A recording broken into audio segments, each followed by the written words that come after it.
Ce week-end, Red Bull a remporté son 6ème titre constructeur de son histoire et on a vu les McLaren de nouveau sur le podium. Bref, ce week-end il s'est passé plein de trucs, que ce soit devant, au milieu ou derrière, donc je vous propose qu'on regarde tout ça ensemble. Allez, c'est parti.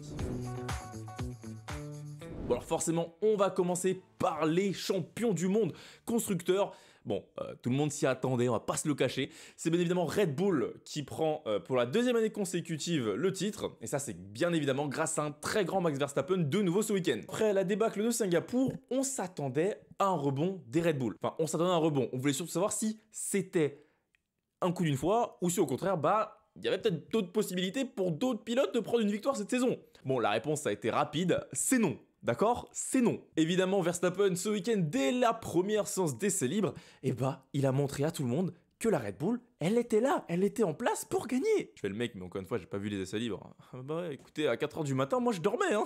Par contre, ce que j'ai pu voir, c'est évidemment la qualification samedi matin, et se lever pour voir un 8 dixièmes d'avance sur son coéquipier, autant dire que ça fait très très mal dès le matin. Il a vraiment mis tout le monde à l'amende, que ce soit le deuxième, Oscar Piastri à plus de 5 dixièmes comme son coéquipier, je viens de le dire, à plus de 8 dixièmes. Bon après c'est le tarif habituel, on connaît Max Verstappen, on connaît ses qualités, quand la voiture, elle lui convient parfaitement. Et ce week-end, c'était le cas. Donc forcément, il va prendre la victoire avec le meilleur tour, 26 points, ce qui fait qu'il a 400 points au pilote. Je sais pas si on se rend compte, 400 points. Frérot, il est vraiment dans une autre planète. Il a encore montré ce week-end. Il finit avec, je sais même pas combien de secondes d'avance pour vous dire. Mais il suffit juste de se rappeler quand il passe George Russell qui s'était pas encore arrêté au stand. Il lui met, je crois, plus de 5, 6, 7 secondes dans quelques tours. Donc lui, personnellement, il peut prendre son titre pilote au Qatar dans 2 semaines. Et peut prendre son titre pilote en qualification sprint. Enfin, en course sprint. Je sais pas vous, je trouverais ça un peu dommage que ce soit même pas pendant la course principale qu'ils prennent son titre. Là, on sera samedi après-midi. On va le voir, on va dire, bon, c'est fait, il y a plus besoin de regarder la course demain. Enfin, de toute façon, c'est qu'une question de temps. On le sait, il va être titré le week-end prochain, sauf grand hasard, sauf grand crash, je sais pas, mais on sait tous, il risque d'être titré le week-end prochain. Par contre, son coéquipier, on peut pas vraiment dire autant, hein, parce que son week-end, je sais pas comment vous pouvez le qualifier, dites-moi en commentaire comment vous le qualifiez, mais catastrophique, je sais pas si c'est suffisant. On l'a dit, il s'est pris une pilule en qualification. Après ça, cette saison, c'est pas tous les week-ends qu'il prend 8 dixièmes, mais c'est pas non plus tous les week-ends qu'on le voit 1 dixième. Mais derrière, c'est surtout en course où ça a été très compliqué pour lui. Alors au départ, c'est pas vraiment de sa faute, il se fait prendre en sandwich, donc il a le contact avec Lewis Hamilton. Mais derrière, avec Kevin Magnussen, c'était pas beau à voir sur le direct, hein. Alors il tente cette manœuvre de passer à l'intérieur qui est une manœuvre qui est possible, hein. C'est pas non plus quelque chose d'impossible. Mais il faut la coopération des deux pilotes, hein. En fait, ce qu'il fallait surtout, c'est que le pilote qui défend ouvre la porte. Mais dans le cas de Magnussen, il a pas ouvert la porte parce qu'il était seulement largement devant. Et Perez, malheureusement, il a pu se prendre pour Daniel Ricciardo à ses grandes heures. Ça n'a pas marché, hein. Il a envoyé Magnussen en tête à queue, il a pété une deuxième fois son aileron. Après bon, il abandonne parce que la voiture trop endommagée. Premier abandon de Red Bull cette saison, j'avoue j'étais surpris, je pensais que Perez avait déjà abandonné cette saison. C'était pas le cas, sauf qu'il abandonne pour final repartir en piste. Pourquoi me direz-vous? Alors, je fais mes petites recherches évidemment, c'est parce que l'incident avec Kevin Magnussen a mené à une pénalité de 5 secondes. Mais étant donné qu'il avait abandonné avant de servir sa pénalité de 5 secondes, il aurait pris sa pénalité au Qatar. Donc Red Bull s'est dit, façon tant qu'à faire, ressors faire ton tour, prends ta pénalité, et puis basta, comme ça au Qatar t'es tranquille. Voilà pourquoi Perez est retourné en piste pendant 2 tours et qu'on l'a fait poireauter pendant 20 tours dans sa voiture. Plutôt un affichage public, quoi. On était là, on pouvait lui jeter des tomates, plutôt, j'ai l'impression. Enfin voilà, week-end compliqué pour Sergio Perez. J'espère pour lui qu'au Qatar ça va mieux se passer, quand même, parce qu'il a une Red Bull, donc...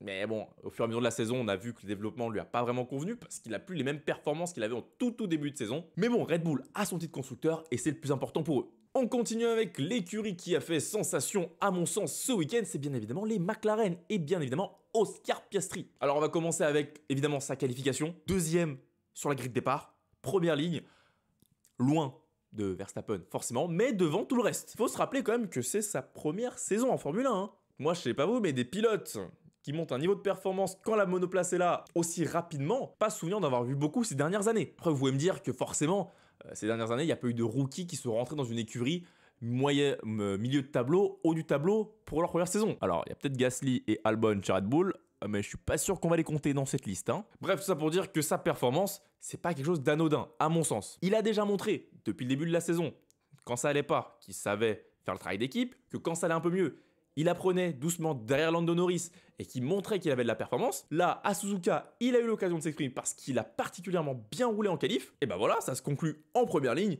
Et c'est très bien. Au départ, il aurait pu passer Max Verstappen, mais un peu de patinage, un resserrement de la porte et un Lando Norris à l'extérieur, il n'a pas pris de risque, il a freiné. Et franchement, ça montre aussi l'intelligence du type. Non, parce que je pense qu'il y en a certains qui auraient peut-être fait le forcing. À qui est-ce que je pense? À vous de voir.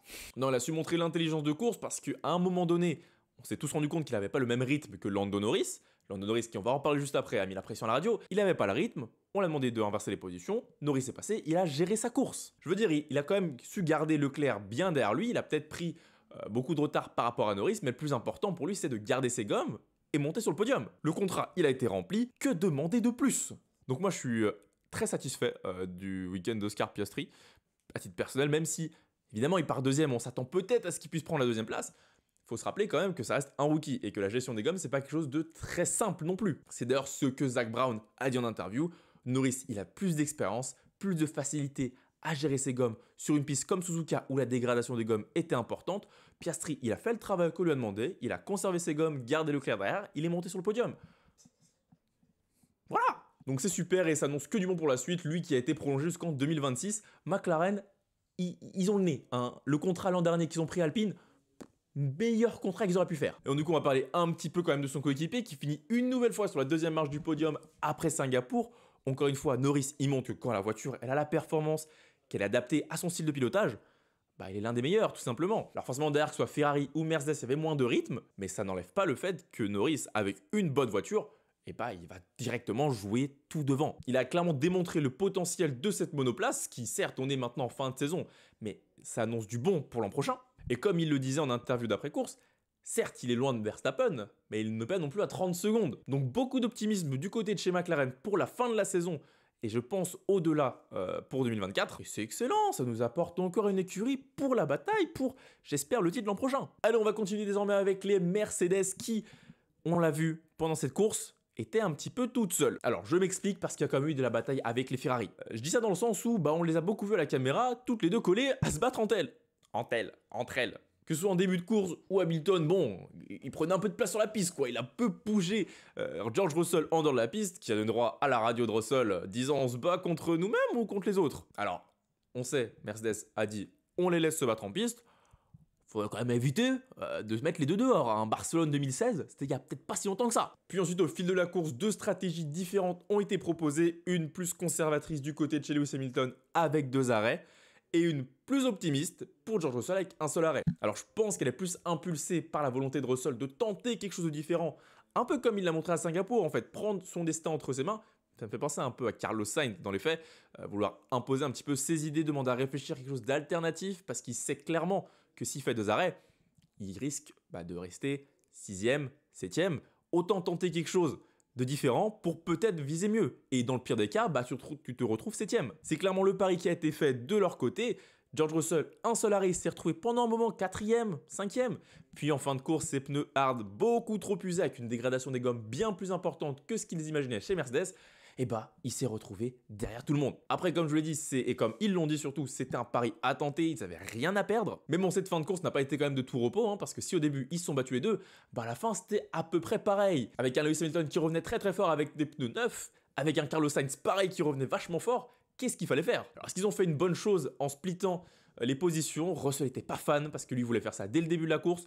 Ils n'avaient pas voulu, donc ils ne voyaient pas pourquoi il ferait ça maintenant en fin de course. Mercedes assez ferme d'ailleurs avec c'est une instruction George, tu dois laisser passer Lewis. Au final on n'a pas été loin d'un Carlos Sainz qui dépasse les deux en même temps sur la ligne droite, mais ça a quand même été bien géré de la part des pilotes Mercedes. Après il y a eu la tentative de faire une Carlos Sainz, c'est-à-dire demander à Hamilton de garder Russell dans son DRS pour pas qu'il puisse passer. Bon, on n'est pas à Singapour, on est à Suzuka, ils n'avaient pas les mêmes types de pneus, ça n'a pas fonctionné. Est-ce que c'était une surprise? Pas du tout. Au moins, il y a eu le mérite de tenter un coup d'équipe. Ce qu'Hamilton n'a pas manqué de saluer en disant « c'est absurde, ça n'allait jamais marcher, fallait me laisser partir, j'avais 2 secondes d'avance. » Et dans les faits, il a pas si tort que ça. Je sais pas si ça se dit, il a pas si tort, il a pas tant tort, je sais pas. Mais en effet, parce que Russell était bien plus lent, ça a créé tout de suite un gap d'1 seconde 5, 1 seconde 7 avec Carlos Sainz, donc il aurait pu profiter et pas prendre de risques. Bon, au final, il s'en sort quand même, on va pas non plus dire que il a perdu la 5e place à cause de ça, mais c'est clair, c'était un petit risque qui a été tenté du côté de chez Mercedes. Ferrari, justement, on va en parler. Carlos Sainz, le week-end dernier, ça a été la pole, ça a été la victoire. Ce week-end, il est un petit peu redescendu sur terre. Hein. D'une part parce que Red Bull était de retour, et d'autre part parce qu'on a eu un Charles Leclerc qui a repris du rythme, et une très mauvaise stratégie, à mon sens, pour Carlos Sainz. Alors on va revenir point par point.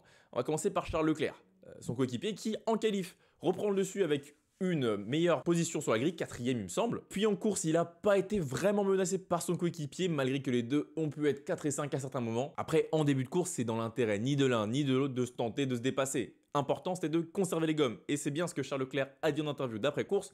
On a beaucoup géré les gommes pendant cette course. Et ça a été la clé de sa réussite pour Charles Leclerc parce que derrière lui, les Mercedes avaient, selon lui, un meilleur rythme en hard, ce qui fait que ça a été compliqué pour lui de bien gérer parce qu'ils allaient plus vite, mais lui, il pouvait pas trop pousser parce que ses gommes, après, ça allait être détruite, il allait se retrouver loin. Et malheureusement pour lui, il n'a pas pu avoir du coup la performance suffisante et nécessaire pour aller chercher mieux que cette 4e place, c'est-à-dire aller chercher Oscar Piastri. Alors même s'il dit qu'il a pensé à certains moments pouvoir le faire parce que Piastri était plus lent, mais c'est que lui aussi, en fait, il conservait ses gommes comme on l'a vu en début de vidéo. Bref, au final, il fait une 4e place assez anonyme entre grands guillemets parce qu'il se retrouve à 7 secondes de Piastri, 7 secondes de Lewis Hamilton. Il était un petit peu tout seul sur cette fin de course, un peu tranquille. Tant mieux pour lui, c'est bien qu'il reprenne un petit peu des couleurs après le désastre de Singapour. Oui, désastre, oui, désastre. Et donc Carlos Sainz, comme je l'introduisais juste avant, week-end plus compliqué pour lui. Après, c'est à nuancer. Encore une fois, les Ferrari se sont retrouvés plus dans le rythme des Mercedes que des McLaren. On ne peut pas gagner à tous les coups, sauf si tu es une Red Bull. Ça aide. Mais c'est surtout la stratégie qui, à mon sens, n'a pas été bonne. Il s'est retrouvé en piste sur le 2e arrêt au stand bien plus longtemps que les autres, c'est-à-dire 2 tours supplémentaires. Et quand on sait que la dégradation de gomme était plus importante et que l'undercut a été plus puissant que l'overcut, c'est-à-dire s'arrêter avant plutôt que s'arrêter après, bah forcément, il s'est fait avoir et avec 4 secondes d'avance avant les arrêts au stand, il s'est retrouvé derrière tout le monde. Alors malheureusement, du coup, ces 2 tours en moins sur les pneus neufs par rapport aux autres n'ont pas été suffisants pour reprendre sa position qui était la sienne avant les arrêts au stand. Il a quand même pu remonter sur George Russell, le dépasser. Malheureusement, il a manqué un petit peu sur Lewis Hamilton, même si je pense qu'il avait un meilleur rythme. Parce que quand on voit à quel point il était proche de Russell, il aurait dû passer sur Hamilton. Mais bon, Lewis, visiblement, avait un sacré rythme aussi. 4 et 6 pour Ferrari, c'est quand même des gros points. Au final, il récupère donc 4 points sur les Mercedes, ce qui est donc positif pour eux. Bon, et puis ensuite, pour le reste de la grille, on va s'attarder rapidement sur Logan Sargent. Une nouvelle fois, une erreur ce week-end. C'est pas dingue, hein, le pauvre, il en prend de tous les côtés. Honnêtement, c'est une erreur en qualification qui est assez dommage parce que la reprise des gaz, s'il relâche un petit peu avant, il peut la sauver. Après, dans le feu de l'action, la voiture, on sent qu'elle est pas stable, mais elle est rattrapable. Malheureusement pour lui, les 2 roues dans l'herbe, ça va tuer tous ses espoirs. À terminer, hein. Ciao, bonsoir, bonjour le mur. Et c'est malheureux pour lui qui, du coup, va entacher une nouvelle fois la compétitivité de la Williams parce que le nouveau patron, James Wolves, l'a dit en interview.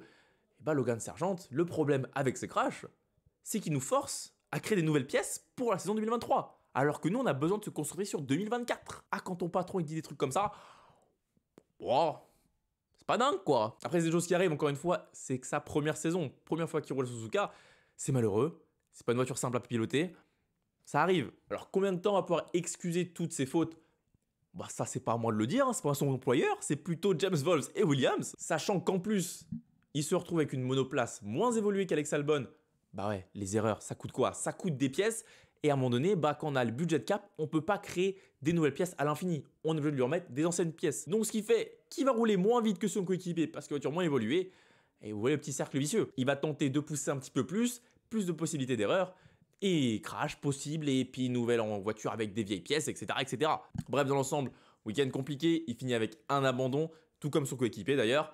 J'espère pour lui sincèrement que ça va mieux aller. Je l'avais dit dans ma preview de pré-saison concernant Logan Sargent, que je pense toujours d'ailleurs que c'est pas un mauvais pilote et qu'avec l'adaptation, avec le temps, il peut sincèrement s'imposer, non pas comme un futur très très grand. Ça, après, les potentiels des pilotes, on peut pas vraiment le savoir dans des monoplaces pareilles. Mais au vu de sa performance en Formule 2 l'an dernier, je suis pas persuadé non plus que ce soit un pilote à la Latifi, à la Mazepin. Forcément, il faut de la confiance et la confiance, elle vient avec les résultats. Plus une spirale négative qu'autre chose. Sûrement que si d'ici la fin de la saison, ça se passe un peu mieux pour lui avec la trêve hivernale, l'an prochain, s'il est reconduit, je pense que ça ira mieux pour lui. Bon, et puis derrière, dans le top 10, on a eu les 2 Alpines qui ont réussi ce week-end à mettre les 2 monoplaces. Certes, c'est que 9 et 10, ça fait que 3 points, mais c'est toujours 3 points de prix. Les Alfa Romeo Encore un week-end compliqué où les améliorations n'ont pas pu être montrées. Alors, avec le problème du départ, forcément Bottas ou Joe, bah, ils n'ont pas pu montrer clairement qu'ils avaient les capacités de jouer avec le midfield parce qu'ils ont tout pété. Alors c'est pas vraiment de leur faute non plus, hein, mais ça fait encore un mauvais week-end. Et ça, bah forcément, tu peux pas trop gagner de points quand tu te retrouves dans des situations pareilles. Et puis pour terminer, un mot sur le local, Yuki Tsunoda qui finit malheureusement pas dans les points, malgré une bonne Q3 et puis une ferveur des fans à son encontre qui était phénoménale. Je vous dis qu'il s'est fait battre par Lawson encore? Non, je vous l'ai pas dit. Ah, ce Liam Lawson, hein, il aura fait des merveilles avec son AlphaTauri le temps de son passage en Formule 1. On ne sait pas s'il sera là au Qatar dans 2 semaines. S'il est là, bah, je pense pour AlphaTauri, c'est pas une mauvaise nouvelle parce que il roule bien. Après, le retour de Daniel Ricciardo sera aussi bénéfique, je pense. Bref, c'est tout pour ce débrief. J'espère qu'il vous aura plu. N'hésitez pas à me dire ce que vous avez pensé de ce Grand Prix dans les commentaires. Si vous êtes d'accord ou pas avec mon analyse. Si la vidéo vous a plu, n'hésitez pas à la partager, liker et vous abonner si vous aimez ce que je vous propose et si vous voulez d'autres vidéos de Formule 1. Dans tous les cas, moi je vous dis à la prochaine. C'était Georges. Enfin, salut.